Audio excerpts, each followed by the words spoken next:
JT and Jack in this camp compared to where they were at this point last year? I think there's a lot of growth. You had an off-season of weight room, full season of weight room now for the first time. He came early last year, but he didn't get the full season. Now he's got a full season, full winter, spring. And I think the strength gains has been tremendous. Same thing as Jack. He's gone from 255 to 265. And so those guys done a great job in the weight room. Coach Megan and staff did a great job with everybody, but those guys, they did a great job with. Being a lone holdover on the defensive staff, how has that challenged you this offseason in ways that maybe you haven't had the experience? It's not about being a lone holdover. It's just the fact that I'm a coach. You know what I mean? And that's the most important thing. I was hired to coach football. You know what I mean? And that's the only way to do it. And when the day comes that I can't coach, I won't coach. But right now I'm hired to be a coach. And so that doesn't bother me. I know I have a job to do as a coach, to make my unit the best unit. And that's what motivates me every day. And I'm trying to find a way to make those guys better. Tyler became a captain. He wasn't expecting it. What kind of leadership capabilities have you seen him have, and were you surprised? We thought Tyler had great leadership skills before he got hurt. I mean, he was really emerged as a guy, the leader. And I think what turned the table when he got hurt and how hard he worked in the rehab to get back to where he was. If you saw him every morning, every day, grinding to get himself back. And that was impressed to a lot of kids. It really did. It set the bar for who he was as a young man. And I think that's why his teammate voted him as captain. How much of a role could he have? What can he provide? He can play a lot. We missed Tyler last year.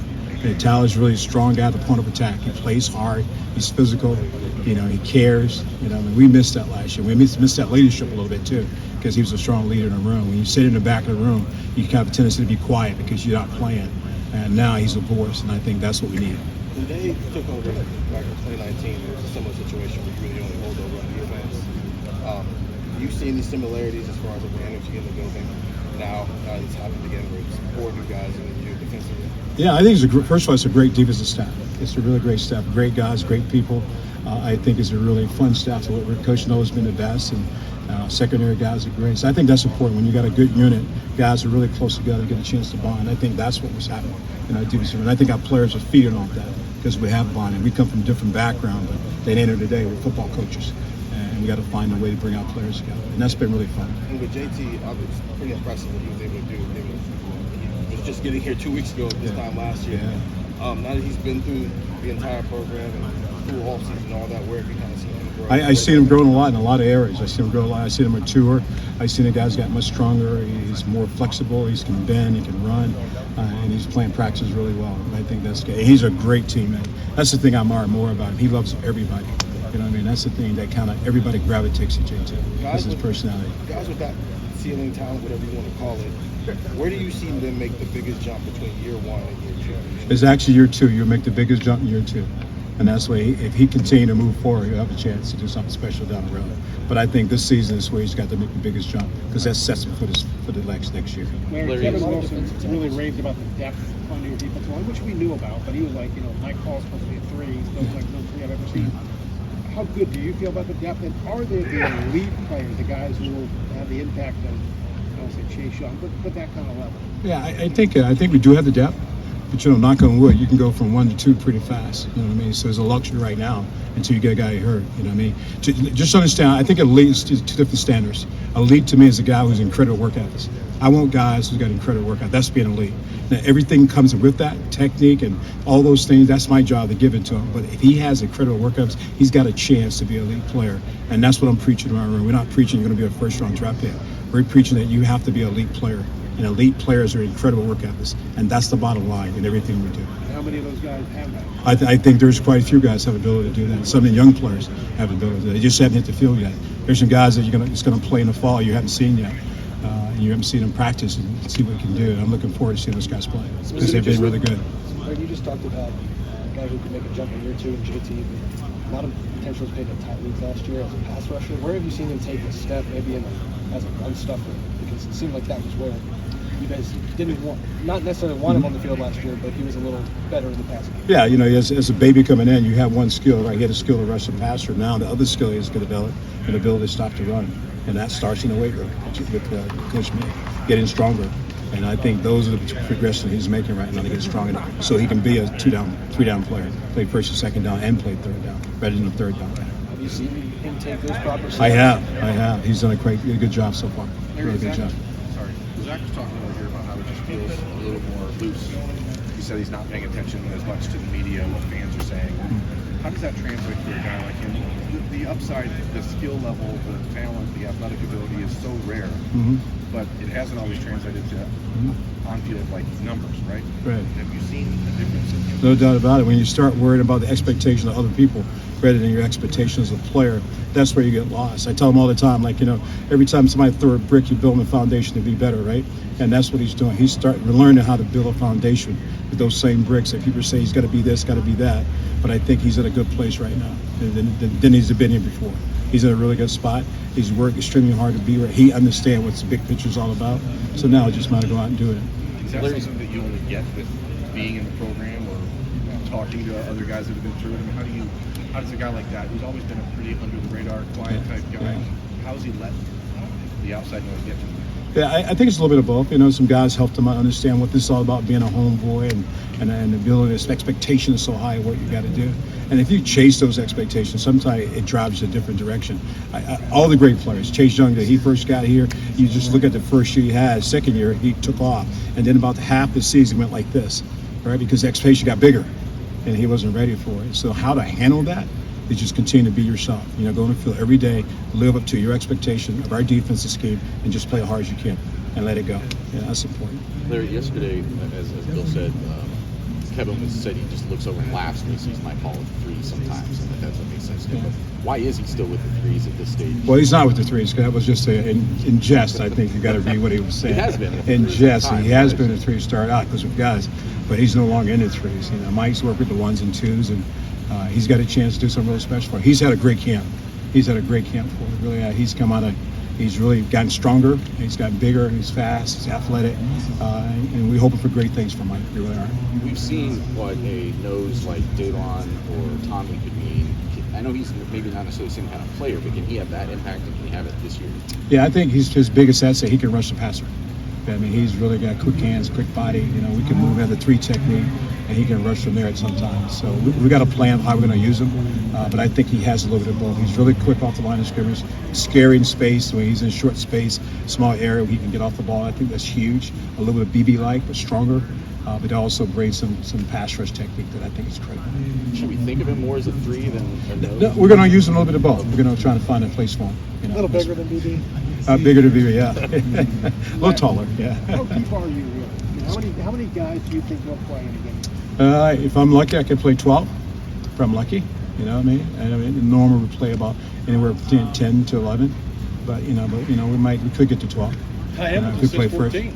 That's that. Ty Hamilton says 14. Yeah, 6. Ty Hamilton has done a great job for us. He's come a long ways, man. I'm just telling you. He's just like his brother. That he's taken off. I'm really pleased where he's at also. So yeah, so we got a chance. And it depends how the game play and what we're playing, what packs we're playing. All that stuff plays a role in what we're doing. Yeah. With the depth that you've got, could you really use someone who can just kind of be a game wrecker from time to time and make an extra play here or there to change in every group, you got to have an alpha dog, right? In every group, so then we got to have that one guy to be able to do that. So I think it's important. I think we have that guy. How do you develop that? Find that? Is that just someone who shows up when they're out there? Well, a little bit of it. You got to have a little bit of dog in you when you get here, right? You got to have a little attitude when you get here. You want to be relentless in what you do, and that guy is the guy that kind of leads the pack. You know what I mean? And I think that's what we have a couple of guys who can do that. That's what's been really fun. The energy and the spirit in practice has been off the charts. Better than I've ever been since I've been here. These guys really enjoy it, so they love practice and they love playing, and I think that's good. Yeah, they really do. Who do you think that alpha dog is? I mean, could you name him? No, I can't name him yet.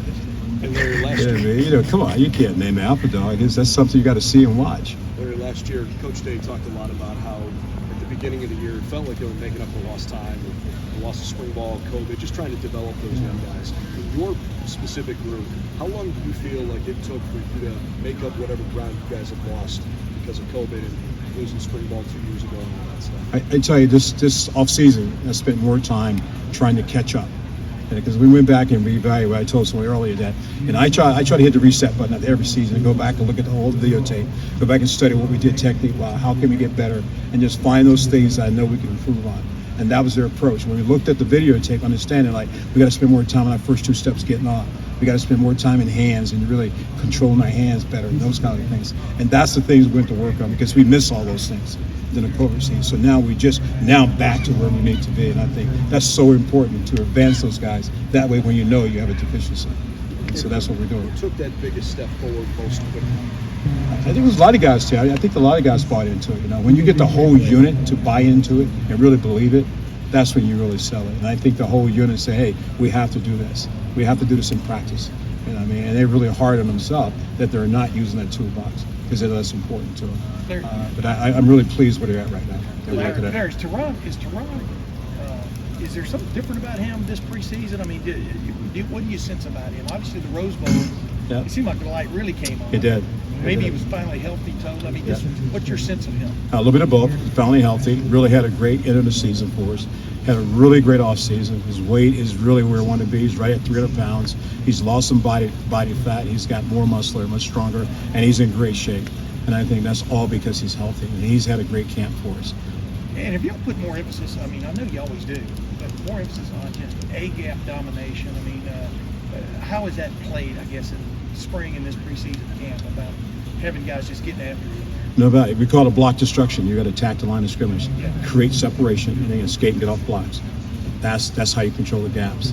And that's what we're working on every single day. Make sure that we can control the line of scrimmage, get off blocks, and then rally. But do you feel better about that in this camp than you did a year ago? I mean, just what's I your feel sense? better because we've had more time to prepare. Yeah. I really do. Yeah, I feel pretty good about it. Larry, But we're a long ways away. We're still, 10, 20, 15 days away from the game. Sorry, the idea of this the Leo Jack concept, does that fall under your purview, like training that, and how is that going right now? It's going well. Yeah, we have about 3 guys training for that position right now.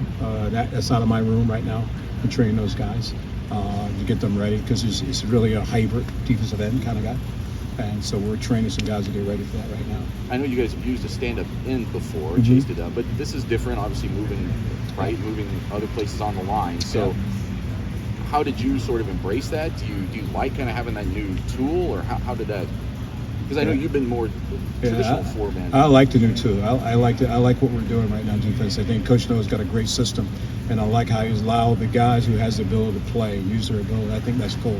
I think that's what defense is all about. And he's really big in, rushing coverage. You know what I mean? Rushing coverage together. That's all he talks about. You know what I mean? That's really cool. That guys understand. If we rush to cover, we're all going to be successful. And I think that's really huge. I think our guys love it. They love the system. They love what it brings to the table. So they're having fun in it right now. Who are those 3 guys? Well, we training Javante Baptiste right now, and Jack Sarr is a guy, and EA is another guy that's training for that position. So, so we'll just see how it goes. Overall, are you asking your defensive line to do different things based on what this new defense is than you have in the past? There's some different things we're doing, yes. There's a lot of difference. Would you like to get into those differences? No, I do not. Jim's defense is based so much on deception and creating confusion. Getting that so that your guys can get that last half step and get to the That's right. What have you seen in terms of how successful has it been in camp? You got to see that potential? No doubt about it. You get the quarterback to hold the ball just a half second. He thinks it's there, it's not there. That wouldn't close, man. Just give us another second to get to the quarterback. And there's been so many examples of that in camp. And I think, and that's what sells it right now. Our kids understand it. It's not just us, it's the back end. We're all in this together. If we can do that, then the chance of being successful is pretty good. But that's got to be the key going into the season. It's got to be rushing coverage. And I say Jim sell it better than anybody I've been around. That's so important. You've been around a lot of people. What is it like to work with Jim? What's the one thing that maybe has stood out to you? Really bright guy. Understand defense, understand what he wants to do, how he wants to attack. I think that makes a difference. It's a really, really good system. He's been in it for a while, and it's been very adaptable to what we do with our personnel group. But it's really exciting to see how it takes off on September 3rd. You've been around a lot of different defenses here. Obviously, last year there was questions about Anthony's aggressiveness. What have you seen this fall that's giving you, excitement? It's all player driven. I think our players understand it. They know what toughness is all about. They know that. You know what I mean? And they know what happened in the last game. The team up North game. And I think that now, I think everybody in the whole entire building is alert. And I think our defensive scheme is just going to add to that. But it's just not defense; it's offense. It's everybody. Getting ready to make this push is what we got to do. And toughness is part of what we do. It's got to be. That's what we built from. So.